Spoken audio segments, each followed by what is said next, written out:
Okay, hey. I come to talk about two topics, but I'm not going to really touch the other one as much as the first one. But the first one is going to be on if detention if it really matters or it makes a difference in high schools or middle schools or anywhere. Um, um, OCD, they have that in my school. It's where like if you're being defiant or something or disruptive in class, they call security and they pull you out of class and take you to OCD, on campus detention. And I feel that like these kids that are getting pulled out of class, they know that they're gonna get pulled out of class, or the teacher's gonna call the security and they're gonna get pulled out of the class that they're being defiant in is just brings them joy because they're being pulled out of class that they're being defiant in, and they're being defiant in there for a reason because they obviously don't want to be in there. And them getting pulled out is like telling them, if you act up, we're going to give you what you want. And it's like, that's what we're teaching these kids.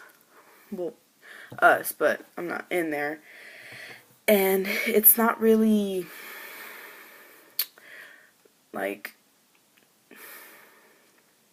it doesn't make a difference because at the end of the day, those kids that are being bad, acting up, doing all this stuff, they're still gonna go back again and do the same thing again because of how they see that they get pulled out of class or suspended out of that class for a certain amount of time.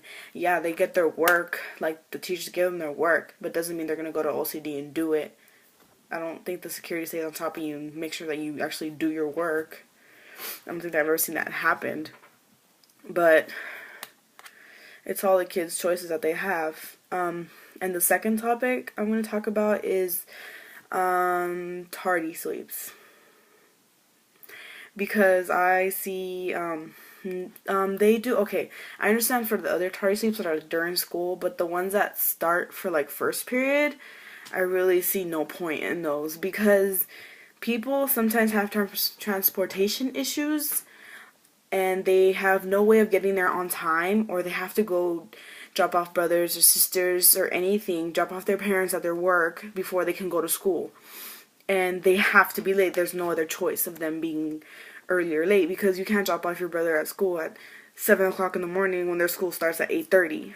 So I just don't think there's no point in it because you guys say that they're teaching us how to they say that they're teaching us how to become adults and that, but at the end of the day, we're not adults. We don't have cars. We don't have control of our life.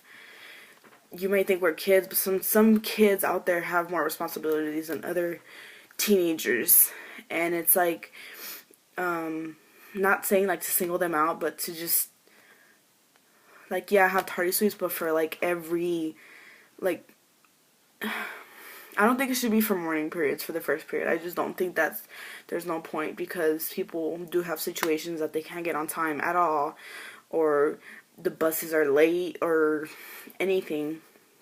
There's no point in it, and I don't see it that kids are being punished for not being able to get to class, or they get Saturday school after so many tardies because they just can't get there. There's no way that they can get there when they have 4 brothers and sisters to drop off, or other than that, or it's like, I don't understand it, but those were my rants about everything. Thanks.